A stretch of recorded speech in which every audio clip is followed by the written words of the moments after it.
Alors bonjour monsieur, est-ce que vous pourriez vous présenter en quelques mots votre rôle et vos projets dans ce parti qu'est les Républicains?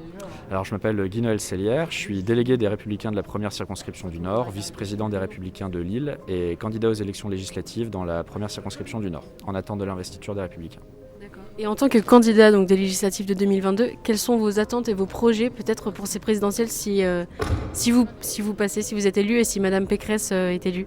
Alors forcément, le premier projet déjà, c'est faire élire Valérie Pécresse. On a des valeurs fortes, notamment sur la sécurité, sur le logement. On a à cœur aussi de faire une réforme sur le système de santé. On a tout un tas de projets de réforme.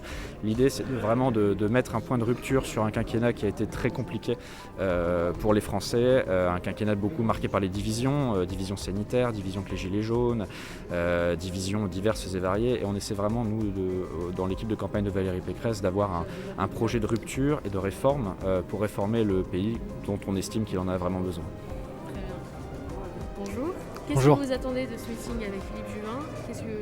Quelles sont vos attentes globales? Eh bien, moi, ce qui m'intéresse vraiment, c'est que Philippe Juvin, il est en charge du projet santé de Valérie, et on sait que la situation sanitaire actuelle est propice à parler de ce genre de sujet. On sait que l'hôpital public a quand même de grosses difficultés depuis pas mal de temps, et donc c'est bien d'avoir l'avis de quelqu'un, d'un professionnel. Je veux dire, quand on est directeur du service des urgences de l'hôpital Georges Pompidou en Ile-de-France et qu'on est en même temps maire, on a une double vision des choses. Et je pense qu'il pourra vraiment nous éclairer sur la situation et d'avoir l'avis d'un professionnel de la santé sur ça. D'accord. Et quelles sont vos attentes globales sur la présidence que vous espérez de Valérie Pécresse en 2022? Pour l'instant, le programme se met en place. Moi, ce que j'attends avant tout, c'est qu'on puisse enfin retrouver de l'apaisement en France, parce qu'on voit de plus en plus que le pays est fracturé en plusieurs catégories.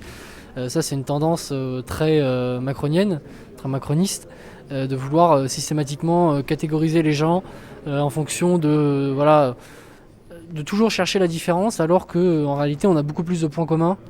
Et que si on veut réellement gouverner un pays, il ne faut pas chercher à diviser, il faut essayer à rassembler, de dire voilà, on a plus de choses en commun. Ok, parfois on ne s'entend pas sur certains sujets, mais là, ça doit être la responsabilité du président de la République de poser le cadre du débat, ce que ne fait pas Emmanuel Macron depuis 5 ans. Et vous qui soutenez Valérie Pécresse, comme vous nous l'avez dit depuis septembre, c'est ça? Oui.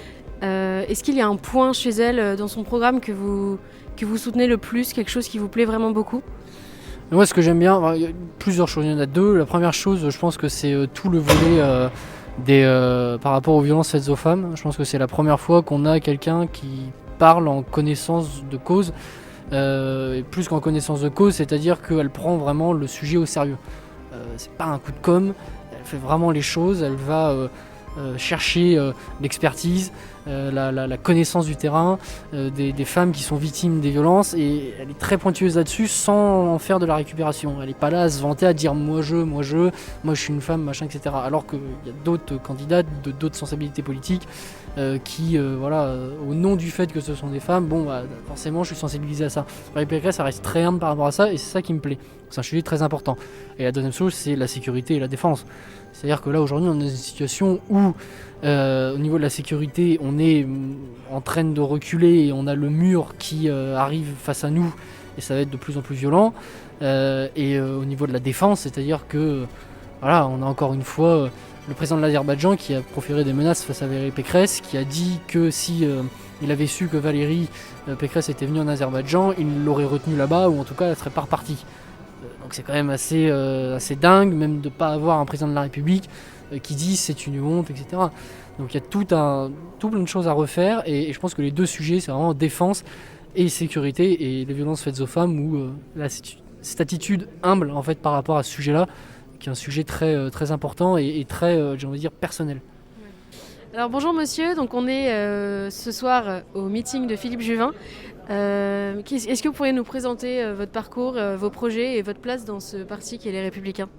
Alors moi je suis Antoine Silani, donc je suis conseiller régional et adjoint au maire de Croix, et je suis conseiller national des Républicains. Aujourd'hui j'ai une fonction aux côtés de Vanessa Willio, qui est la coordinatrice régionale de la campagne de Valérie Pécresse, et moi je vais l'accompagner dans la mission d'animation de la vie militante dans le Nord pour la campagne, avec une première étape, l'organisation de ce meeting dans une période qui est encore compliquée, On évite les rassemblements, vous voyez, masques, passe sanitaire, du gel.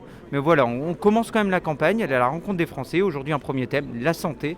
Ça tombe bien, Philippe Juvin, qui est porte-parole de Valérie Pécresse, est médecin. Et il a d'ailleurs visité il y a quelques instants le centre de vaccination de Marc-en-Barœul, qui est le plus grand centre de vaccination de Hauts-de-France. Aujourd'hui, on voit qu'il y a une désorganisation complète au niveau gouvernemental, que ce soit sur la santé, avec ces protocoles qui arrivent à la dernière minute et tous les jours des protocoles différents, mais ça sent la cacophonie, mais aussi sur des thématiques comme le pouvoir d'achat. C'est pas en donnant un chèque de 100 € aux Français qu'on va calmer la pénurie. Il faut réfléchir long terme et moyen terme, il faut remettre de l'ordre, et enfin également sur des questions comme la sécurité. Aujourd'hui, Emmanuel Macron a fait une grande conférence sur la sécurité en faisant plein d'annonces. Moi, je voulais qu'il les fasse en début de mandat et pas durant sa campagne. Aujourd'hui, la sécurité est un problème majeur dans le pays, et une fois de plus, il faut remettre de l'ordre, de l'autorité dans toutes les thématiques régaliennes de l'État.